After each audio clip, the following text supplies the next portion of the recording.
EasyJet is one of the big three budget airlines in Europe and might be the best low-cost carrier around.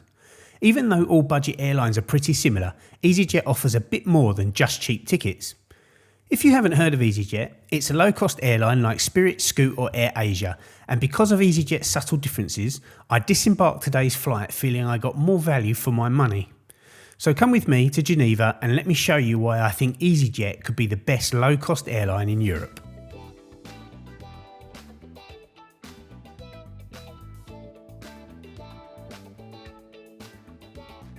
Before I show you the in-flight experience, let me highlight how EasyJet's ground operations surpass those of their rivals.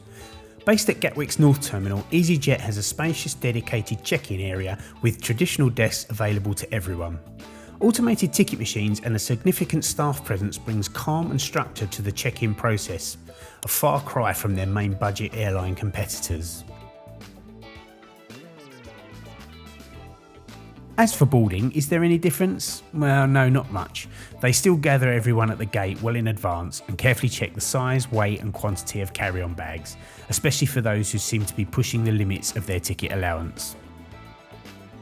One key aspect that sets them apart is the boarding experience. Unlike their competitors, EasyJet often utilises jet bridges for boarding, providing a significant advantage, especially in bad weather. Additionally, EasyJet tends to call passengers to board only when the plane is fully prepared, minimising the time spent waiting in uncomfortable conditions. While there might still be queues during boarding, passengers are spared the inconvenience of lingering in stairwells or outside on the apron.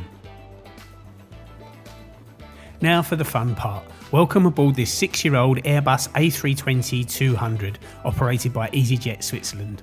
For the next couple of hours, I'll be settled into this Recaro slimline seat found on most of EasyJet's A320s.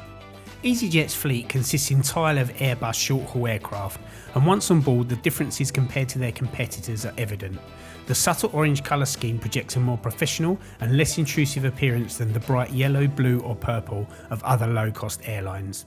Whilst the seat pitch is similar to that of their rivals, the brighter cabin creates an impression of more space.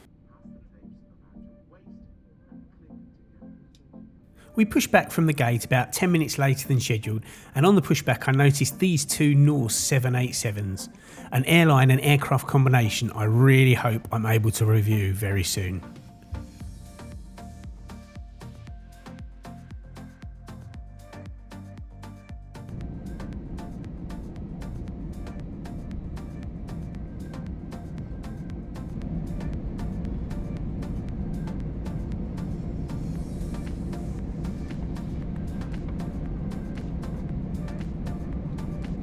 We had a brief hold to allow this British Airways 777 to land, but soon aligned onto runway 26 left for our departure to Geneva.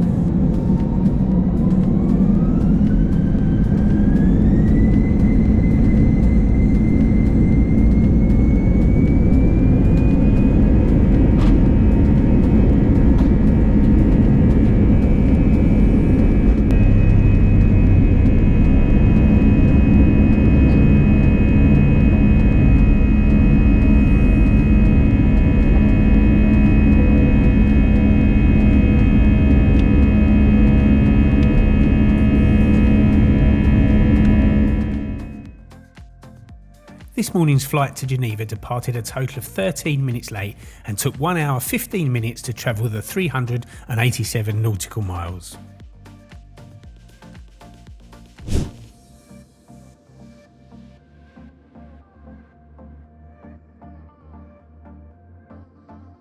We are just crossing the channel now on our ascent out of Gatwick, and I must admit I'm quite liking the EasyJet A320. This is an older one, but the seats do seem to have a little bit more space than some of their competitors. It's quite a modern and clean cabin. I don't know if maybe it's had a bit of a refit.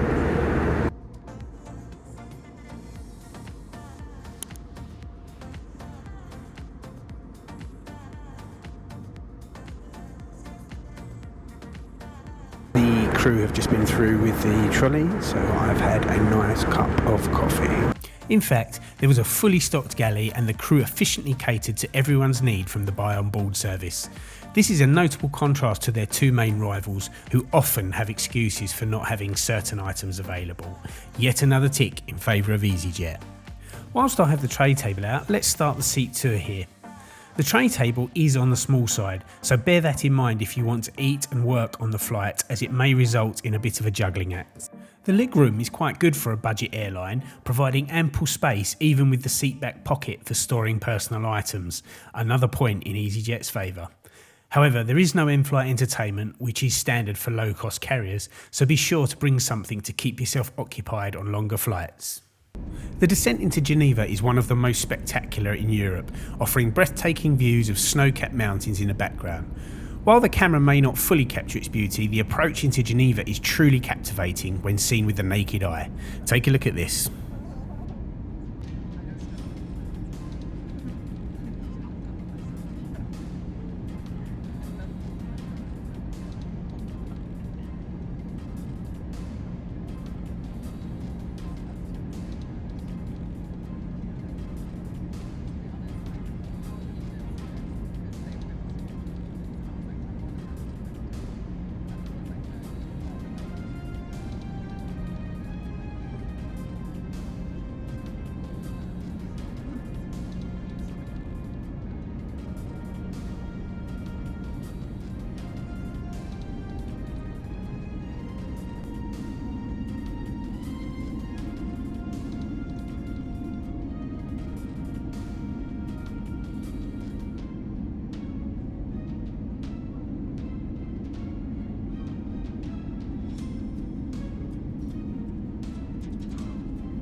Who needs in-flight entertainment when you have that view outside your window?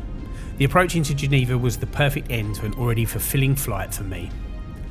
EasyJet exceeded my expectations today with their efficient check-in, friendly staff and smooth boarding process, making the ground experience far less stressful and more enjoyable compared to their competitors.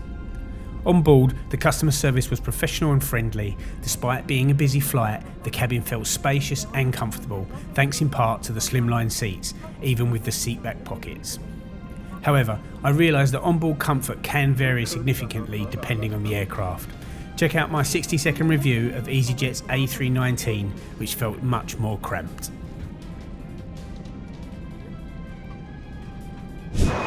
Guten Nachmittag from Geneva Airport, or good afternoon should I say. I apologise for anyone I've offended with my pronunciation. What do we think of that? Did we enjoy it? Did we like EasyJet? Are they better than other budget airlines like Wizz and Ryanair? Leave some comments in the section below. If you enjoyed our trip down to Geneva today, please give it a thumbs up and consider subscribing to my channel for more flights and travel reviews.